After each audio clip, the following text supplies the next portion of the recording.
그래서 이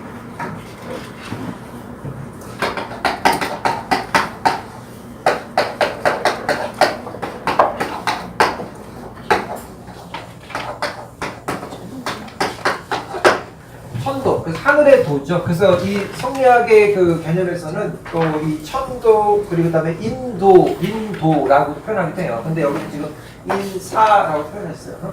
그래서 하늘의 도, 하늘의 이치 그것과 그다음에 인사는 말 그대로 사람의 일이에요. 그러니까 우리 인간들이 현실 삶에서 일어나는 모든 여러 가지 상황이 될 수 있겠죠. 그래서 결국 그 이따가 이제 보시겠지만 기본적으로는 이 둘이 아주 밀접하게 그 연관이 되어 있다라고 하는 것이 그 유교의 그 성리학의 기본적 입장이죠. 그래서 이거를 그 이 유교에서는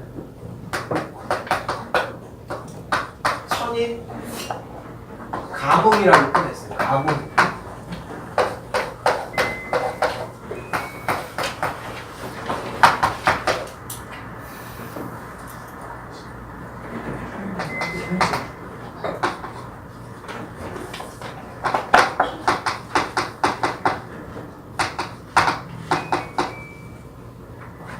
이 음자는 왜 응답하다 할 때 그 음자 있죠? 천인 가문이에요. 그래서 하늘과 인간이 서로 가문한다라고 하는 거죠. 그러니까 이게 무슨 말이냐면은 그 하늘의 어떤 그 도가 하늘의 어떤 이치가 그대로 인간의 현실적인 어떤 삶에도 이제 중요한 기준, 이제 원칙이 돼야 되고요. 그 다음 이제 중요한 거는 그래서 사람이 이 현실의 어떤 삶에서 이 하늘의 뜻에 따라서 열심히 노력을 해요. 그리고 최선을 다합니다. 하늘의 이치에 맞게 해요. 그러면 그런 인간의 노력이 하늘에도 영향을 준다는 거예요. 그래서 이제 하늘이 그런 어떤 인간의 노력에 감응한다는 거예요. 그래서 하늘이 그걸 뭔가 느끼는 거예요. 느껴서 거기에 대한 뭔가 보답, 대답을 한다라고 하는 것이죠. 그러니까 이거는 어떤 좋은 일만이 아니라 뭔가 인간이 나쁜 일을 하면은 거기에 대한 어떤 그 결과, 그것도 나오죠. 그래서 이거는 그 중국에서부터 한나라 때에 그 동주서라고 하는 그 아주 유명한 이 유학자가 있었죠. 그래서 이 동주서에서부터 나온 사상이 천인 가문의 사상이에요. 그래서 이거는 뭐 현대학자들 사이에서 이제 여러 그 해석들이 나오는데 우리가 조금 더 넓게 의미를 해석하면은 이런 점에서 이제 유교에서도 이제 어떤 좀 종교적인 의미들을 좀 여기서 좀 확인할 수가 있죠. 좀 대략 이해되시죠?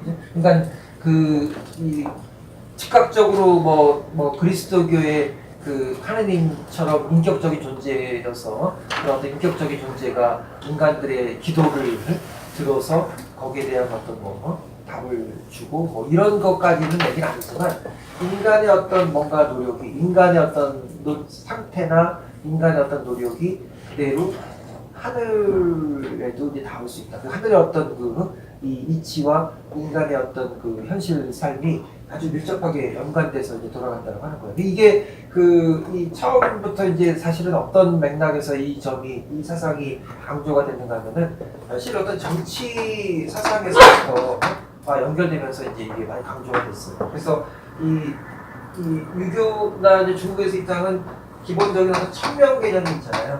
그래서 어떤 사람이 왕이 됐다라고 하는 거는 아무나 왕이 될 수 있는 게 아니라 하늘의 명을 받아야 된다는 거죠. 천명을 받아야 된다고 하는 거예요. 그런데 중요한 거는 이 천명이라고 하는 것이 한번 내렸다 해가지고서 고정적으로 늘 유지되는 건 아니라는 거예요. 이 천명도 바뀔 수 있다라고 하는 거예요.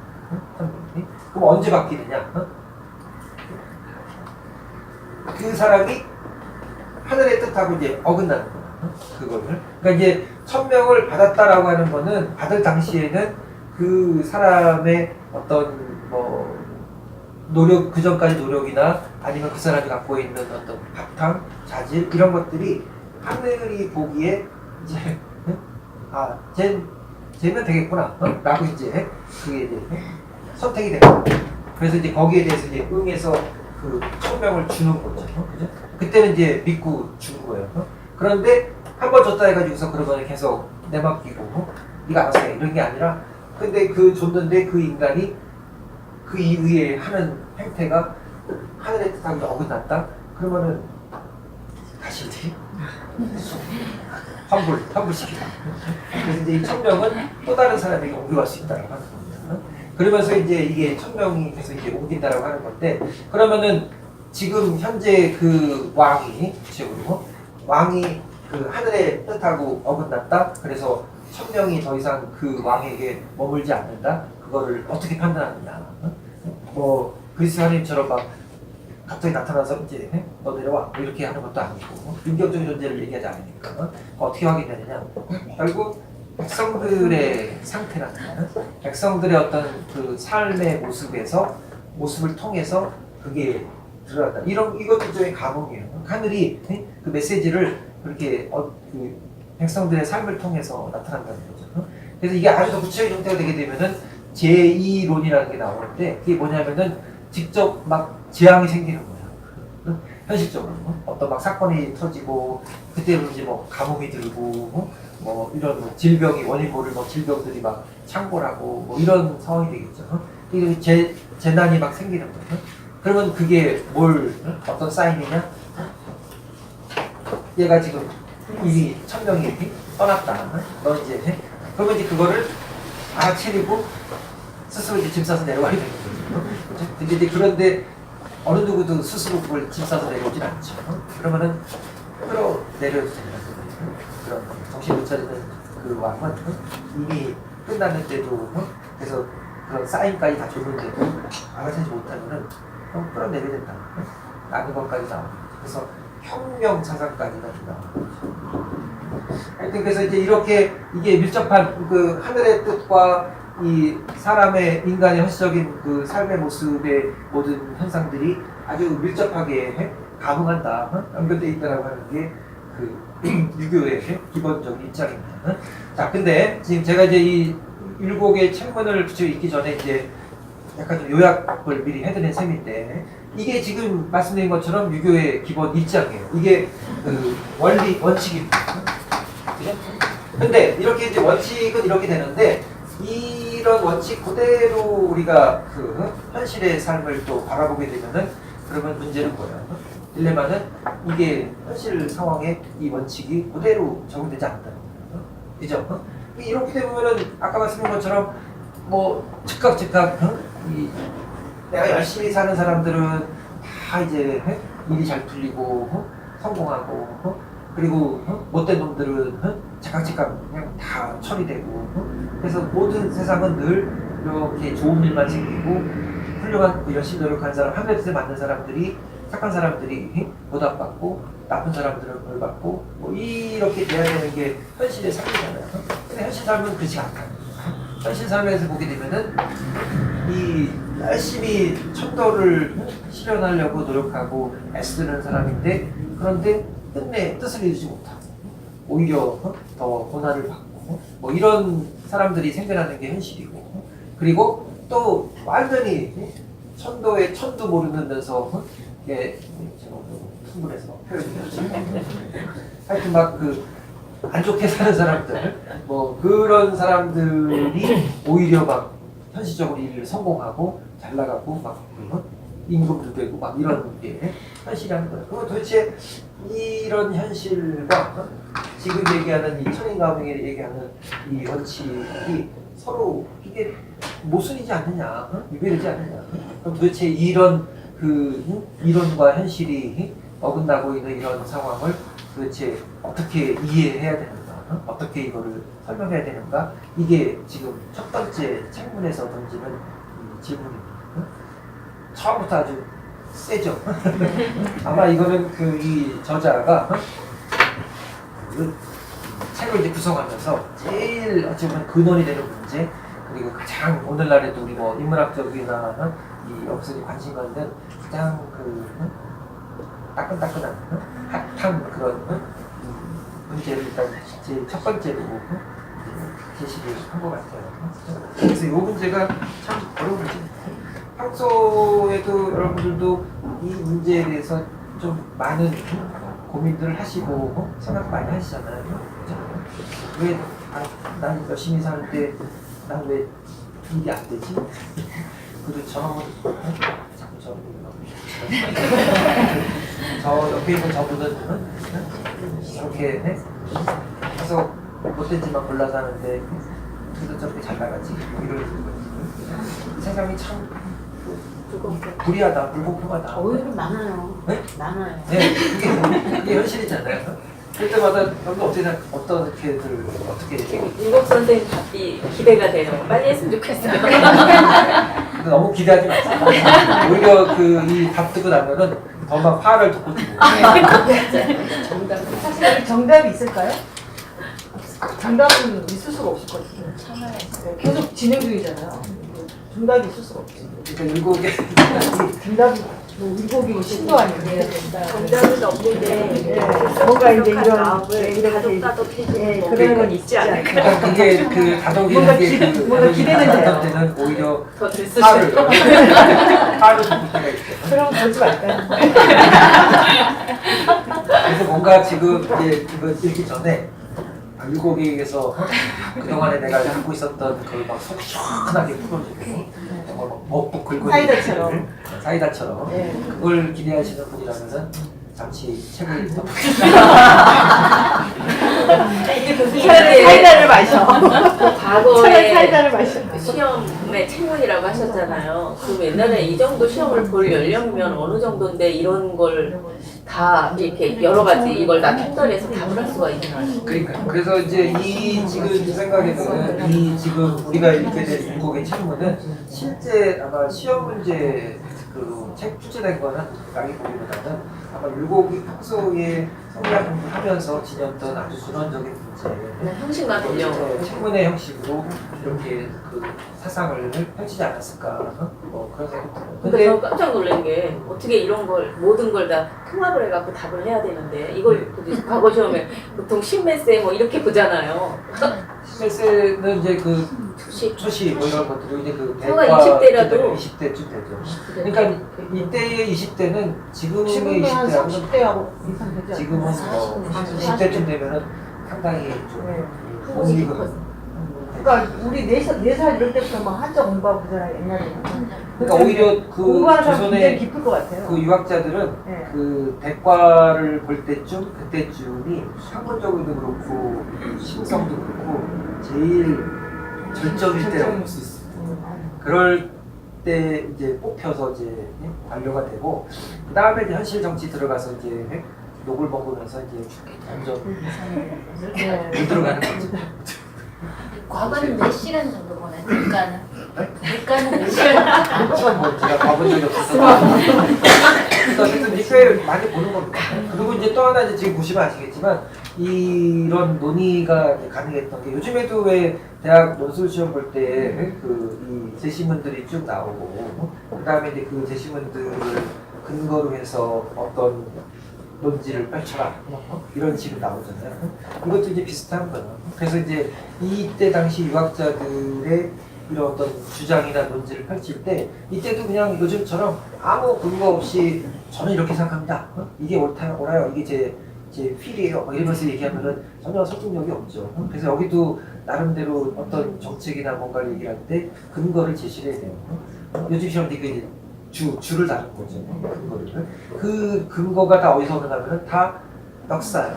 그래서 이제 이 유학자들은 있어서는 역사가 이제 중요합니다. 그래서 중국부터 시작해서 뭐 이 고대의 그 역사적인 사례들, 대표적으로 보통 임금이나 뭐 인물들 있죠. 그래서 이제 그 사례들을 어떻게 하면은 적절하게 잘 인용을 하는 겁니다.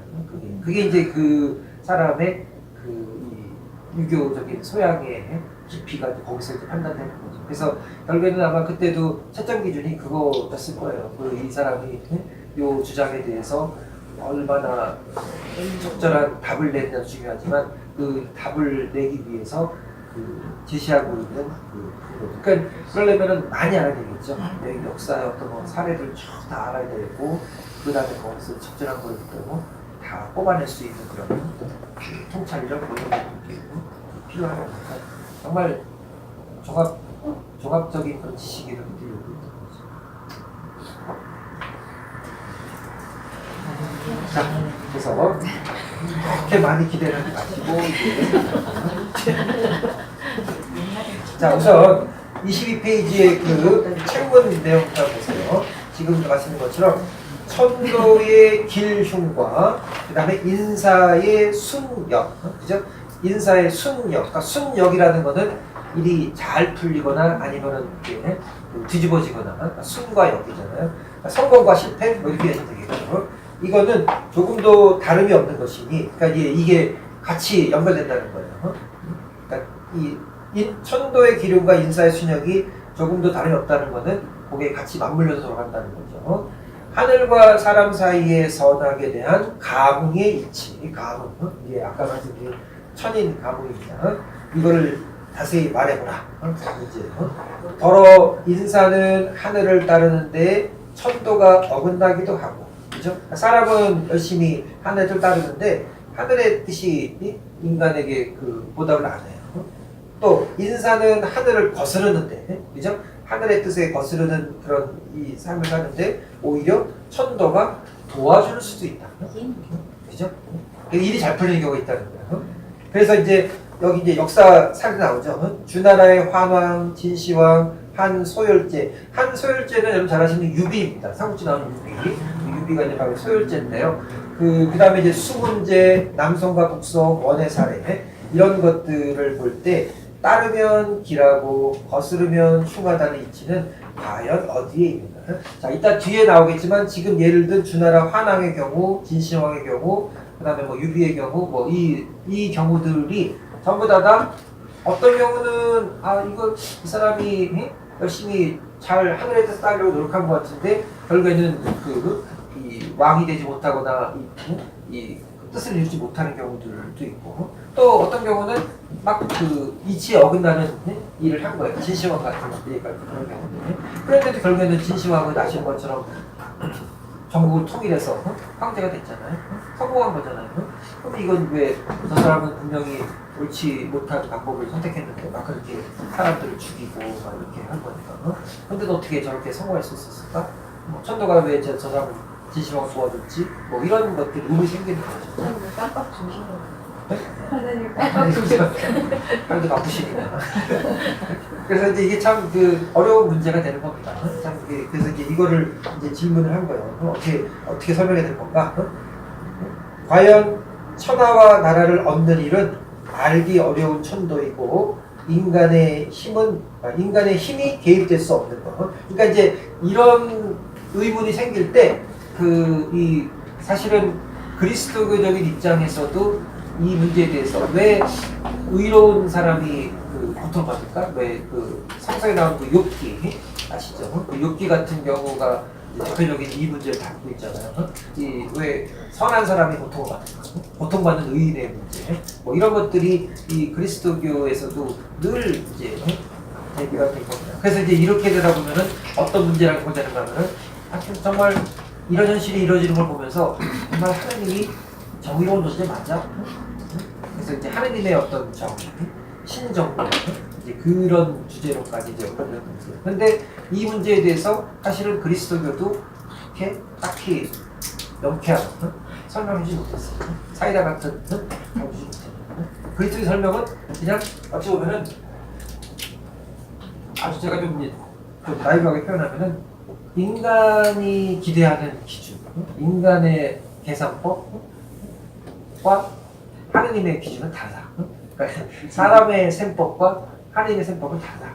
뭐 이런 논리죠. 그러니까 그런 문제는 인간이 봤을 때는 불만족스럽고 의문스럽고 원망하고 싶은 일이겠지만 그거는 인간이 개입할 수 없는 문제다. 알 수 없는 문제다. 뭐 이렇게 이제 몰아가는 셈이 되는 거죠. 그러니까 그 마지막 문장이 사실 그 얘기를 다 반영하고 있거든요.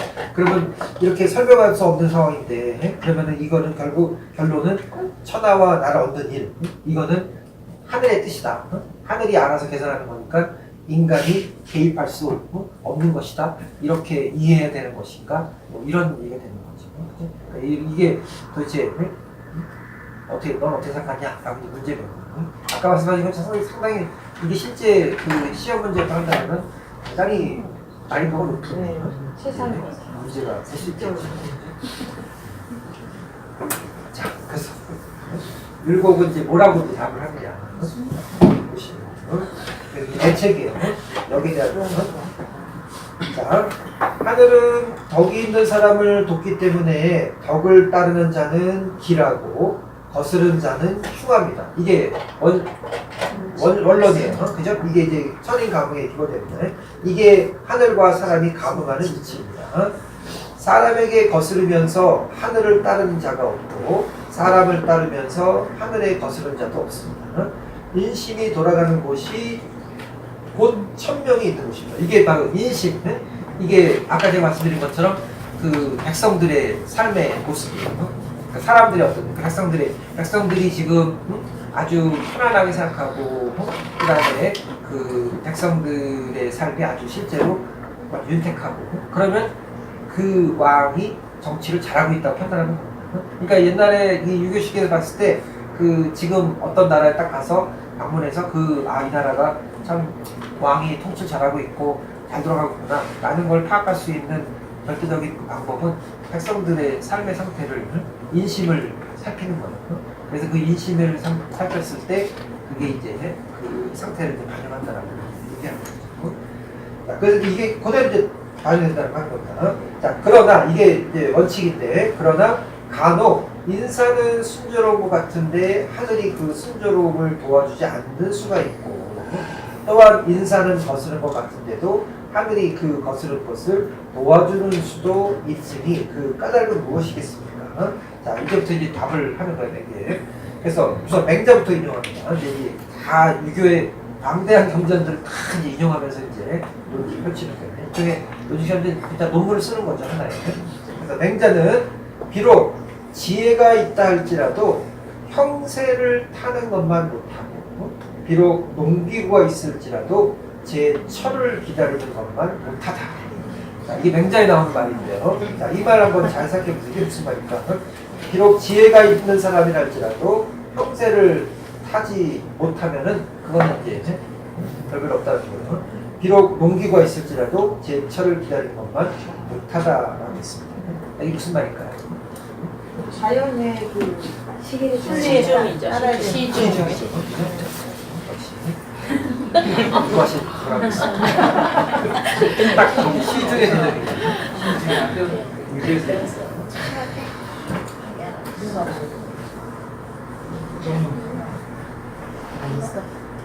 난 시중이라 못했는데 시중의 생각 안 나는데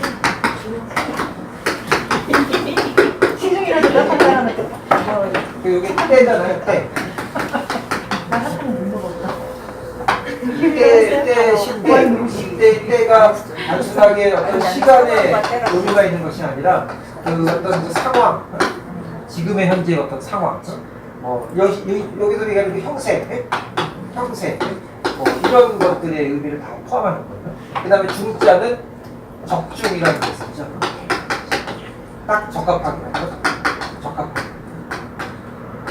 그래서 어찌 보면은 그래서 이게 참 그 해석에 좀 논란이 될 수 있을 텐데 유교에서의 입장, 그래서 유교에서 그 결국 이제 우리가 얘기하는 게 그거잖아요. 그 어떻게 살아야 되는가, 어떻게 사는 게 잘 사는가에 대한 가르침을 이 유교 가르침에서 얻는 셈인 건데 그렇게 봤을 때 유교에서 제시해주는 어떤 삶의 그 원칙은 어찌 보면은 늘 어떤 상황, 어떤 시대에나 뭔가 고정불변하는 이 고정불변하는 의미보다는 뭔가 획일적이라는 표현이 조금 더 낫겠죠. 뭔가 획일적인 어떤 기준 이거를 딱 설정해 놓고 반드시 어떤 때도 어떤 그 상황에서도 이 기준에 맞춰야 된다. 모든 어떤 그 기준이 어떤 상황에서든지 똑같이 이게 적용되어야 된다. 이거는 아닐 수도 있다는 거예요. 유교 입장에서. 그러니까 유교에서 강조하는 거는 뭔가 이렇게 획일화된 기준을 그 강요하거나 그거에 의해서 모든 상황들을 다 적용시키면 알 수 있어요. 더 유교에서 더 중요하게 생각하는 그 원칙, 어떻게 살 것인가 어떤 상황 판단의 어떤 더 중요한 기준은 사실 때입니다. 그 때를 잘 파악하는 거예요. 잘 파악해서 거기에 적합한 그런 어떤 상황을 하는 거죠. 자, 그래서 이 율곡의 그 글을 읽어보기 전에 좀 미리 율곡의 어떤 답에 이제 그 답을 요약해 드리자면은 결국 이거예요. 그러니까 지금 얘기가 되는 게 이 천도라고 하는 거, 그 다음에 인사라고 하는 거, 근데 이 인사에서는 그 일이 어떤 성공과 실패일 수 있잖아요. 그러니까 이 천도 입장에 봤을 때는 분명하게 어떤 그 마땅함, 어떤 그 원리, 이게 있어요. 어쨌든 이제 이걸 인정한다는 점에서는 아까 얘기했던 것처럼 어떤 리로서의 면을 의견은 늘 이걸 갖고 있는 거죠. 그래서 이 마땅함이 있는데, 근데 이 마땅함을 따른다라고 해서 그게 반드시 현실 삶에서 성공이나 실패라고 하는 상황을 연결시켜주지 않는다는 거예요. 그러니까 이게 이제 아까 얘기했던 건 이게 리라고 한다면 이거는 기회 측면일 수 있잖아요. 그죠? 그래서 현실의 면에서는 이것만 가지고서 모든 일들이 여기에서 설명될 수 없는 거예요. 이 현실의 문제는 우리가 기라고 부를 수 있는 어떤 움직임이 또 있는 거예요. 이게 이제 형세나 지금 얘기한 상황 뭐 이렇게 될 수가 있죠. 그러니까 이거는 쉽게 얘기하면은 반드시 이 천도랑 일치해서 이 형세가 돌아가는 거예요. 그죠? 그리고 또 어떻게 보면 더 적극적으로 얘기하면은 이렇게 좋은 일 상황이나 나쁜 상황이나 이런 것들이 계속 변화되는 게 그게 사실은 천도일 수도 있어요. 그래서 이제 이 역의 개념, 주역이나 이런 것들 역 개념 있잖아요. 이게 말 그대로 영어로 치면 체인지죠. 그래서 음양도 마찬가지잖아요. 결국 중국인들이 파악한 이 만물, 이 자연 그 만물의 어떤 그 이 실제 모습은 늘 똑같은 상태가 계속 유지되는 거 아닙니까? 그러니까 이 우주 만물에 이 어떤 마땅한 원리가 존재한다라고 해서 이게 존재한다라고 해서 모든 상황이 늘 그렇게 여기에 준하는 아주 좋고 안정되고 그런 상황이 계속 연결되는 건 아니고 유지되는 건 아니에요. 실제로 보면은 이렇게 정말 음과 양, 아주 좋은 때, 나쁠 때, 그러니까 이제 햇볕이 쨍쨍 뜰 때와 그늘이 질 때 이게 계속 바뀌는 거예요. 변화되는 거예요. 이 요소가 현실에서 함께 작용하기 때문에 그리고 그런 어떤 이 맑고 어둡고 이거는 반드시 우리가 윤리적인 기준으로 얘기하는 선과 악이라는 개념으로 그거를 이해해서는 또 안 되는 겁니다. 그거는 그냥 말 그대로 변화예요. 자연의 변화예요. 뭐 날씨가 실제로 햇볕이 쨍쨍 뜰 때도 있고 오늘처럼 막 이렇게 그 어두울 때도 있고 비가 올 때도 있고 막 태풍이 칠 때도 있고 그게 어찌 보면은 자연의 변화일 수 있잖아요. 그거에 대해서 우리가 막 햇볕 찌는 날은 아주 선한 날이고 비 오는 날은 안 좋은 날이고 이렇게 판단할 수가 없는 거죠. 그러니까 이게 자연의 변화예요. 그래서 이제 그렇게 변화가 때가 있는 겁니다. 그렇기 때문에 이런 어떤 그 변화에 의해서 그때마다 이제 상황이 바뀌는 거예요. 그래서 이 상황의 어떤 변화에 따라서 결국에는 인간의 성공과 실패는 이 상황, 이 형세에 의해서 이 형세라고 하는 것도 이 성공과 실패를 결정하는 중요한 요소가 된다는 거예요. 그렇기 때문에 여기에서 이게 답이 이게 되는 거죠. 인간이 아무리 이 천도에 따라서 천도를 충실히 실현하면서 노력을 했다 하더라도 공교롭게 그때 마침 형세가 이게 맞지가 않으면 그죠? 형세에 맞지 않게 되면은 그러면은 그거는 실패할 수밖에 없는 거예요. 그런데 중요한 거는 여기서 중요한 거는 그래서 이제 결과는 실패가 나왔어요. 근데 그렇다고 해서 천도가 하늘의 뜻이 넌 실패해야 돼. 넌 실패, 내가 너에게 실패를 명하노라. 그래서 실패시킨 건 아니라는 거야. 이 사람이 그 얻은 실패는 하늘의 뜻에 의한 실패가 아니라 그냥 이 때의 형세가 그랬기 때문인 거야. 그렇기 때문에 그 사람 실패한 겁니다. 때의 형태가 그러했기 때문인 거지. 내가 잘못했기 때문에 아니라는 거죠. 내 죄나 아니면 내가 그러면은 내가 그 천도에 그뭐 부실했나 그건 아니라는 겁니다. 그러니까 더 반대 경우를 생각해보시면 더 이게 확실하죠. 그래서 어떤 사람이 막 그 하늘의 뜻에 마땅한 어떤 방법이나 이치에 어긋나는 그런 방법이나 그런 일을 했어요. 그런데도 그 사람이 성공한 겁니다. 그래서 이제 그런 상황을 볼 때 사람들 옆에 사람들이 볼 때 그러잖아요. 아니 왜 저 사람은 나쁜 사람인데 못된 사람인데 왜 하늘이 그를 도와줬지? 라고 생각하는데 그거는 하늘이 도와줘서 그 사람이 성공한 게 아니라는 거예요.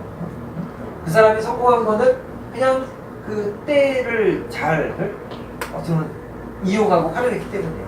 그 때에 잘 맞춰서 그 사람이 그 일을 했기 때문에 비록 그게 천도에는 어긋나다 하더라도 이 때를 잘 맞췄기 때문에 현실적인 이 인사의 차원에서는 성공을 한 것일 뿐인 것이지 하늘이 그를 지지하거나 그에게 성공을 이제 보장해줬거나 이제 그걸 도와줬던 건 아니라는 겁니다. 하늘이 너무 무책임한 것 같아요. 실제로 따지면 결국은 인간이 그래서 제가 아까 시작하기 전에 이제 결코 이 답이 하늘이 속 시원하게 안 주실 거라고 생각했잖아요. 그래서 아니 인간이 너무 지혜로운 게 아니에요. 아니 그런 따지면 결국은 기가 중요한 거잖아요. 근데 하나의 원칙은 정해놨지만 사는 건 네 몫이라는 얘기인데 그래 따지면 사는 건 내 몫이라는 거라기보다는요. 결국 유교 입장은 그거예요. 결국 이제 그래서 이제 이게 결국 이제 이 지점에서 이런 유교의 가르침하고 그 도가 우리가 말하는 노자나 장자의 가르침하고 또 비교가 된다고 생각해요. 그래서 이 우리가 봤었던 노자나 장자의 입장은 뭐 이 얘기는 거의 비슷할 수 있어요.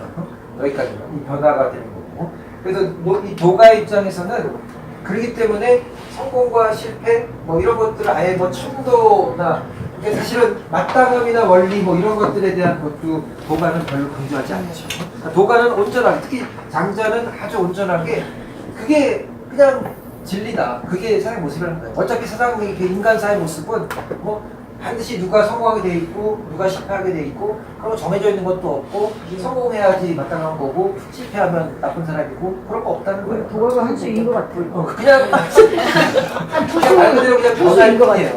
그냥 그 변화의 연속이고 그 변화의 그 연속 속에서 나한테 뭐 어떤 상황이 내 차례가 될지는 정말 말 그대로 랜덤인 거예요. 그리고 어떻게 보면 성공과 실패의 어떤